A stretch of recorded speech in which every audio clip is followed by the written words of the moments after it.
विष्णुपादाय कृष्णप्रेष्ठाय भूतले श्रीमते राधा गोविन्द गोस्वामीति नामिने नमस्ते प्राभुपादये गौरवाणी प्रचारिणे निर्विशेषशून्यवादी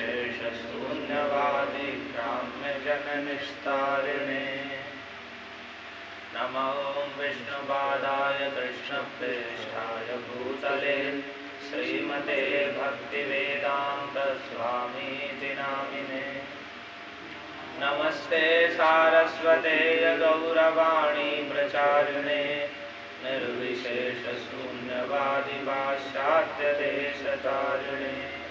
नमो विष्णुपादाय कृष्णप्रेष्ठाय भूतले श्रीमते भक्तिसिद्धान्त सरस्वतीति नामिने नमो भक्तिविनोदाय सच्चिदानन्दनामिने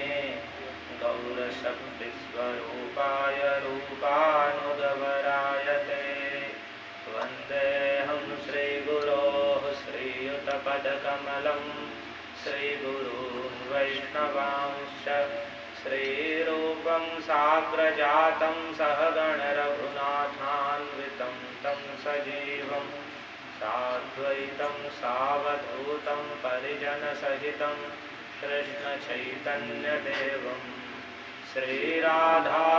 श्रीराधाकृष्णपादान् सहगणललिता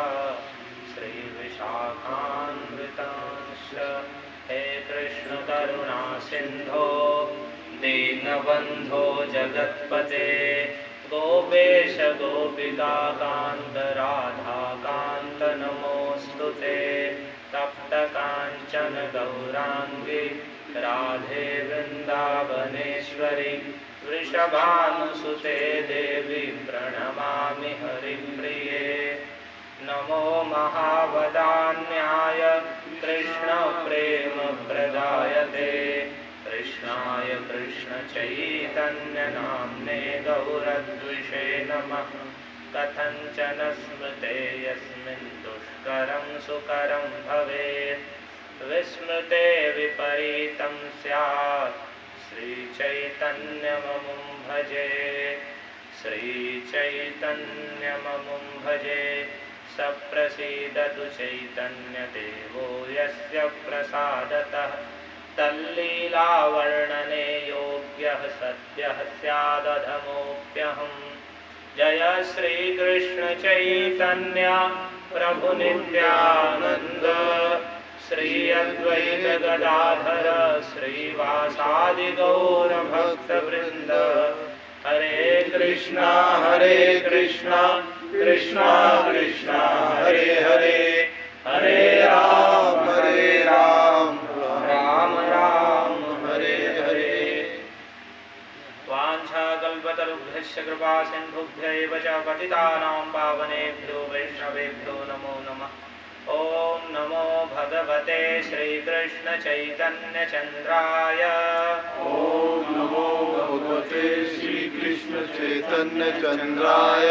ॐ नमो भगवते श्रीकृष्ण चैतन्य चन्द्राय ॐ नमो भगवते श्रीकृष्ण चैतन्य चन्द्राय ॐ नमो भगवते श्रीकृष्ण चैतन्य चन्द्राय ॐ नमो भगवते श्रीकृष्ण चैतन्य चन्द्राय हरे कृष्ण सभी पीछे बोलिए कन्या रे कहे आमा पूज आमी दिववर कन्या रे कहे आमा पूज आमी दिववर कन्या रे कहे आमा पूज आमी दिववर कन्या रे कहे आमा पूज आमी दिववर गंगा दुर्गा दासी मोर महेश किंकर गंगा दुर्गा दासी मोर महेश किंकर गंगा दुर्गा दासी मोर महेश किंकर गंगा दासी मोर महेश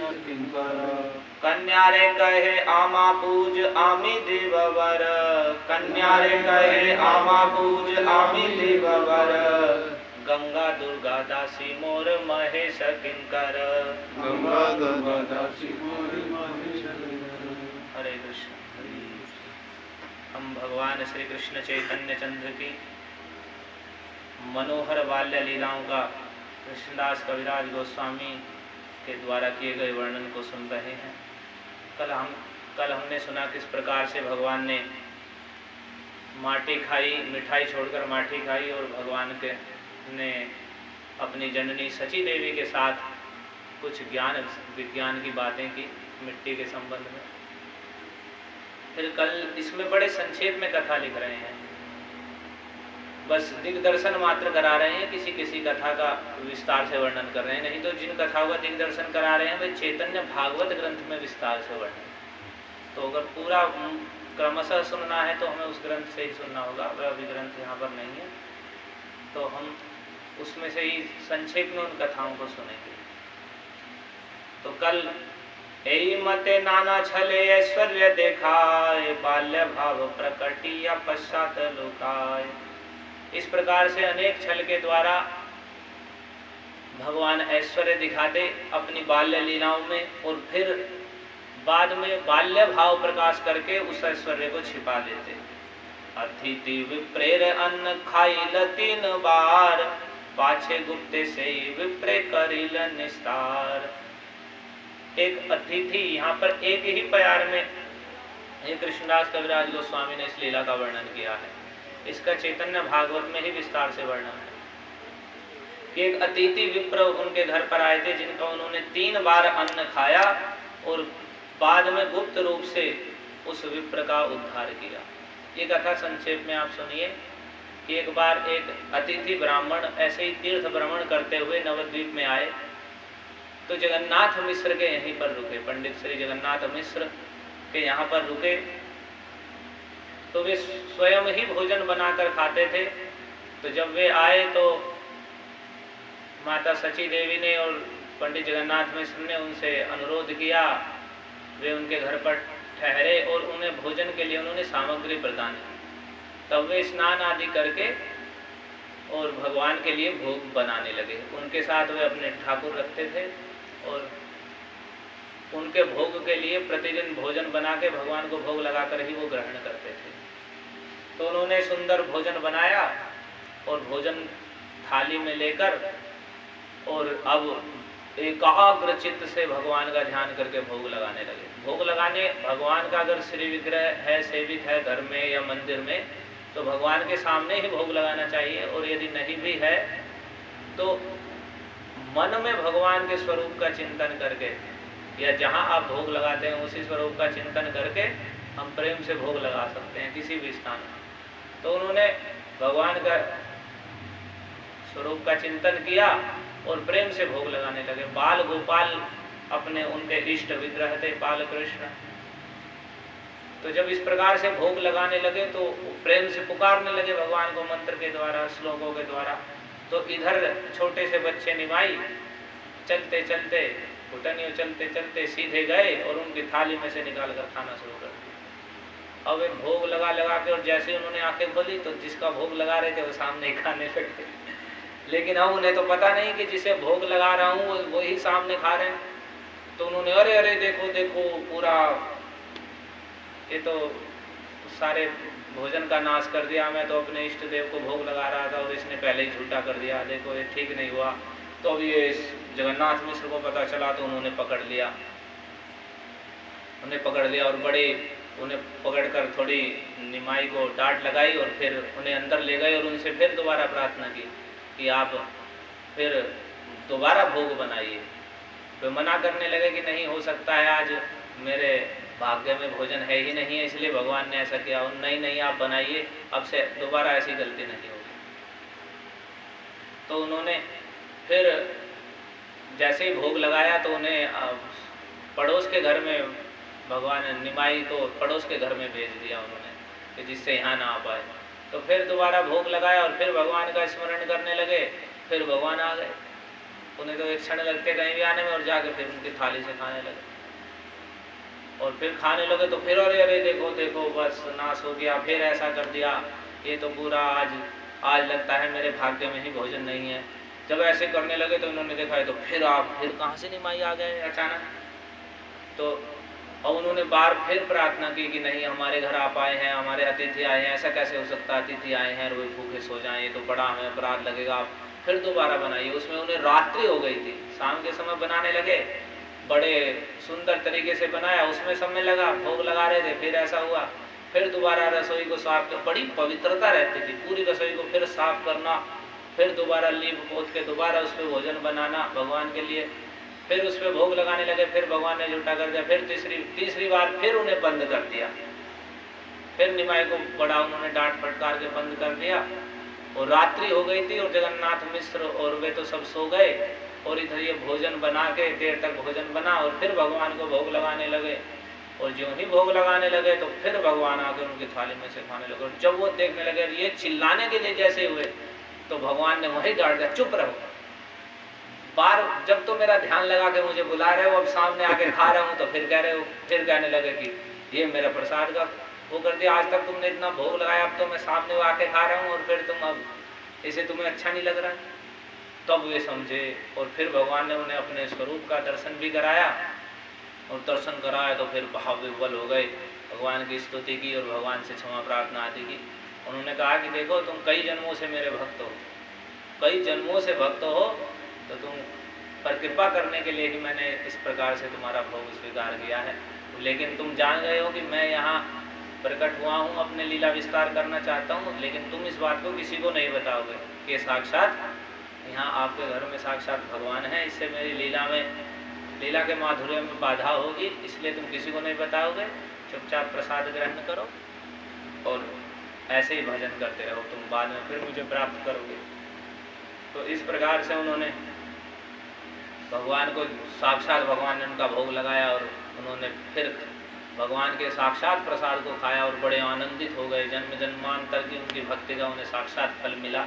जिनको भोग लगा रहे थे वे भगवान साक्षात उनके भोग को ग्रहण किया। तो उसे यहाँ कह रहे हैं, अतिथि विप्रेर अन्न खाइल 3 बार, पाछे गुप्ते से ही विप्रे करिल निस्तार। कि 3 बार उनके अन्न को खाया अतिथि ब्राह्मण के, और बाद में गुप्त रूप से, गुप्त का मतलब रात्रि हो गई थी और किसी को पता नहीं चला, और गुप्त रूप से उनके अन्न को खाकर उनका उस विप्र का निस्तार किया। अब अगले प्यार में एक और कथा का वर्णन यहाँ पर कृष्णदास कविराज गोस्वामी कर रहे हैं।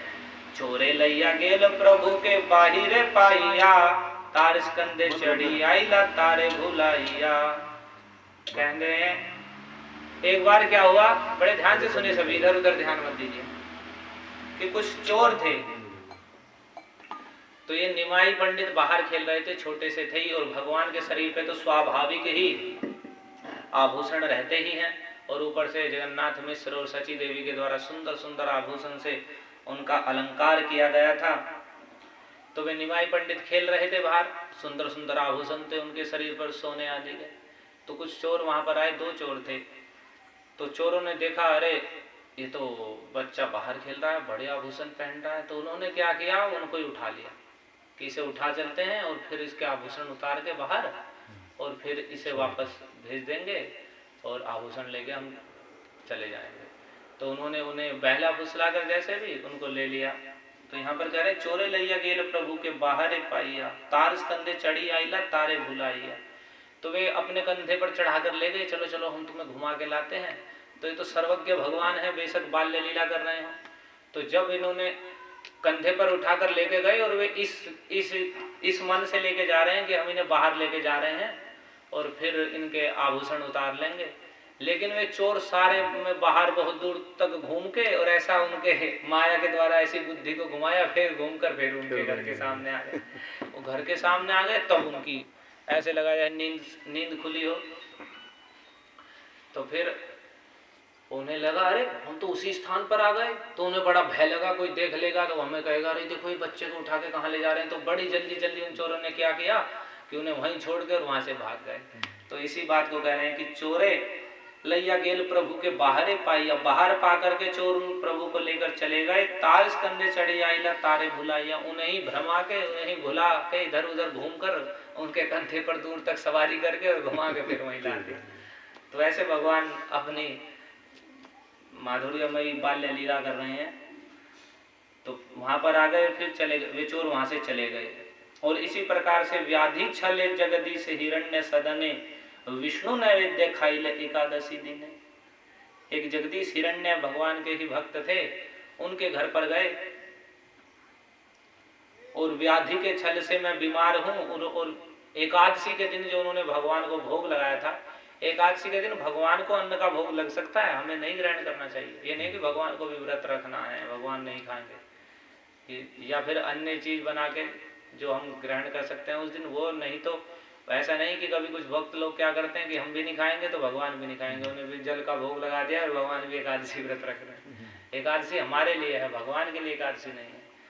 तो ऐसी जगदीश हिरण्य के घर पर उन्होंने भगवान के लिए, विष्णु के लिए नैवेद्य अर्पित किया था। उसे ही एकादशी के दिन भगवान ने व्याधि का छल करके, रोग का छल करके स्वयं जाकर उस अन्न को खा लिया एकादशी के दिन।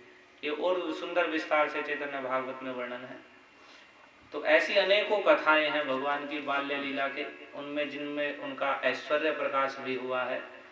तो शिशु सब सच शिशु गण लय पाड़ा पर सिर घरे, चूरी करी द्रव्य खाए मारे बाल के रे। शिशु गण लय पाड़ा पड़ सिर घरे, चूरी करी द्रव्य खाए मारे बाल के रे। और बहुत सारे शिशुओं का जो कृष्ण लीला में जो अभ्यास रहा कि सभी ग्वाल बालों को साथ में लेके गोपियों के घर माखन खाने का, तो वो तो अभ्यास भगवान का स्वाभाविक है। तो कुछ बच्चों को साथ में लेकर वे पड़ोसी के घर में चले गए और पड़ोसी के घर में चुरा के, उनके घर में जो भी खाने के आइटम रखे थे सब चुरा चुरा के खा लिए, और खा के और फिर उनके बच्चों की पिटाई कर दी। जो उनके बच्चे उन्हें आने लगे तो उनके पड़ोसी घर पर थे नहीं, दिन में सब खाने के लिए चले गए थे। तो उसी बात को कह रहे हैं, चोरी करी द्रव्य खाए मारे बाल करे। चोरी करके उनका द्रव्य खा लिया पहले और फिर उनके बच्चों की पिटाई कर दी। ऐसी अनेकों लीलाएं हैं। और शिशु सब सची स्थाने कैल निवेदन, और उनके ही नहीं और जो अपने साथी गए थे उनकी भी पिटाई कर दी। जब वे सारे शिशु इकट्ठे होकर, सारे बच्चे इकट्ठे होकर सची माता के पास आए और उनसे निवेदन करने लगे कि इस प्रकार से देखो, निमाई ने उनके घर में घुसा, उनका सारा सामान इधर उधर बखेर दिया और सारा उनके द्रव्य को खा लिया है, और बाद में जब हमने इसे मना किया तो हमको मारने लगा है, हमारी पिटाई की है इसने। तो जब सची माता को यह पता चला, सुनी सची पुत्र की छु दिला उलाहन, और जब ये सची माता ने सुना तो कुछ पुत्र को उलाहना देने लगी, कुछ डांटने लगी कि केने चोरी कर केने मारा शिशुरे, केने पर घरे जाह की बा नाही घरे। कि तुम बताओ क्यों चोरी क्यों करते हो, केने मारा शिशुरे, और दूसरे बच्चों को क्यों मार रहे हो। देखो एक लौकिक शिक्षा भी भगवान की उसमें मिलती है। एक माता का जैसा कर्तव्य है, ये नहीं कि कुछ बच्चा गलत करके आया है तो पिता माता कहें अरे नहीं नहीं हमारा बच्चा है कोई बात नहीं है, और उसे लाड प्यार में उसे बिगाड़ दें, क्योंकि ये भगवान है, उनका ऐश्वर्य समय समय पर प्रकाशित हो रहा है। लेकिन फिर भी सची माता उन्हें कह रही हैं कि केने चोरी कर केने मारा शिशुरे, तुम चोरी क्यों करते हो। और जैसे बच्चे आपस में खेलते हैं तो बच्चे आपस में लड़ भी पड़ते हैं, तो उसे भी, हाँ ये नहीं है सची माता कह रही है क्या हो गया मेरे बच्चे नहीं तो मारा है, और उसे लाड प्यार कर रही हैं, कोई बात नहीं है, दूसरे के बच्चों को मार दिया कोई बात नहीं। तो वे स्वयं नीचे चले,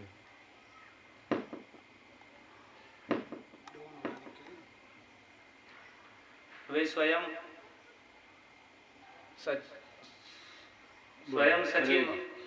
सची माता उन्हें डांट रही हैं, और डांटते हुए ये कह रही है कि तुम चोरी क्यों करते हो। ऐसा नहीं है कि वे उन्हें शाबाशी दे रही हैं, बहुत अच्छा रहा, चलो तुम तो नहीं पीटे, दूसरे के बच्चों को पीट के आए, ऐसा कुछ नहीं। वे उन्हें डांट रही हैं कि तुम चोरी क्यों कर रहे हो और तुमने बच्चों को मारा क्यों, इस बात को कह रही हैं। और फिर केने पर घरे जाह कीवा नाही घरे, और तुम दूसरे के घर में जा ही क्यों रहे हो, ऐसी कौन सी वस्तु है जो तुम्हारे घर पे नहीं है, सारी वस्तु हैं, तुम्हें क्या चाहिए बताओ, तुम क्यों पड़ोसी के घर में जा रहे हो और ऐसे कार्य कर रहे हो। तो इस प्रकार से जब सची माता कहने लगी, सुनी क्रुद्ध हैया प्रभु घर भीतर जाइया, घरे जत भांड छिल फेलिल भांगिया। और इधर ये और भगवान यहाँ कृष्ण लीला से दूसरी है। वहाँ तो यशोदा मैया कृष्ण को बांध देती हैं, लेकिन वहाँ भी उन्होंने वैसे ही लीला की थी कि जब यशोदा मैया उन्हें छोड़कर और उस दूध को देखने के लिए चली गई थी और उन्होंने मटकी को फोड़ दिया था, उसी समय तो जिस प्रकार से भगवान ने पीछे से उस मटकी को फोड़ दिया और जा करके सारा माखन बंदरों को खिलाने लगे थे, उसी प्रकार से यहाँ कुछ दूसरे प्रकार की लीला की। जब सची माता ने उन्हें इस प्रकार से उलाहना दिया कि तुम दूसरे के घर में क्यों जाते हो, क्या नहीं है अपने घर पर, तो ऐसा करके भगवान को बड़ा क्रोध आया। सुनि क्रुद्ध हैया प्रभु घर भीतर जाइया, घर के भीतर चले गए और घरे जत भांड छिल, घर में जितने भी बर्तन थे, कुछ जो भी मिट्टी आदि के बर्तन थे, वे सब तोड़ फोड़ कर फेंक दिए, सब फोड़ दिए सारे बर्तन, ऐसा कर दिया। और जब तोड़कर फेंक दिए तो यहाँ यशोदा माता, वही यशोदा माता सची देवी के रूप में है, लेकिन पहले की तरह यहाँ उखल से नहीं बांधा है भगवान को। यहाँ सची माता कह रही हैं, तबे सची को लेकर कलाइल संतोष, लज्जित हैया प्रभु जानी निज दोष। तो जब सची माता ने देखा कि इसे बड़ा क्रोध आ गया है डांटने के कारण, और इसने सारे बर्तन भी फोड़ दिए हैं, इधर उधर फेंक दिए हैं फोड़कर, तब सची माता ने उन्हें गोद में उठा लिया और थोड़ा लाड़ प्यार करने लगी। तो इस प्रकार से उन्हें संतुष्ट किया और भगवान ने देखा कि अरे उस अपने आप ही स्वयं ये गौर हरि लज्जित हो गए, और लज्जित होकर वे जान गए कि ये कुछ मेरा ही दोष है, इसमें मेरा ही दोष है, माता तो सही कह रही हैं। इस प्रकार से भगवान स्वयं ही समझ गए। लेकिन इस पर नवद्वीप मंडल परिक्रमा एक भक्ति विनोद ठाकुर का लिखा हुआ ग्रंथ है, जिसमें जो नवद्वीप है जहाँ भगवान चैतन्य महाप्रभु के रूप में भगवान ने लीलाएं की हैं, उस स्थान की महिमा का वर्णन करते हुए इस कथा का ही वे वर्णन कर रहे हैं कि नवद्वीप की विशेषता है, जबकि व्रजमंडल और नवद्वीप अभिन्न है, लेकिन फिर भी नवद्वीप की एक विशेषता है। तो उसमें वे कह रहे हैं आनेर की कथा, अब कि अन्य दूसरों की तो कथा छोड़िए, अपराधी दैत्य दंड पाए व्रज पूरे, जो दैत्य लोग हैं अपराध करने पर वे व्रज में दंड पाते हैं। और यहाँ तक कि भगवान भी व्रज में अपराध करने पर उन्हें दंड खाना पड़ा, कि जब उन्होंने उस मटकी को फोड़ दिया तो यशोदा मैया के द्वारा उन्हें बंधन झेलना पड़ा। लेकिन यहाँ नवद्वीप की विशेषता है कि ये बालक निमाई इतने अपराध करते हैं, लेकिन फिर भी सची देवी उन्हें दंडित नहीं करती हैं अथवा उखल आदि से नहीं बांधती हैं। और वैसे ही और जीवों के विषय में भी है कि वैसे ही ब्रज में अपराध आदि होने पर ब्रज उद्धार होना कठिन हो जाता है, लेकिन नवद्वीप की विशेषता है। वहाँ पर भक्तिविनोद ठाकुर कहते हैं अपराधी दैत्य दंड पाए व्रजपुरे, दैत्य भी अपराध करने पर व्रजपुर में दंड पाते हैं, लेकिन नवद्वीप में ऐसा नहीं है। नवद्वीपे सत्य सत्य अपराध करी, अनायासे निताई कृपाए जाए तरी। लेकिन नवद्वीप में सैकड़ों सैकड़ों अपराध हो जाने पर भी अनायास ही नित्यानंद प्रभु की कृपा से जीव उद्धार हो जाता है।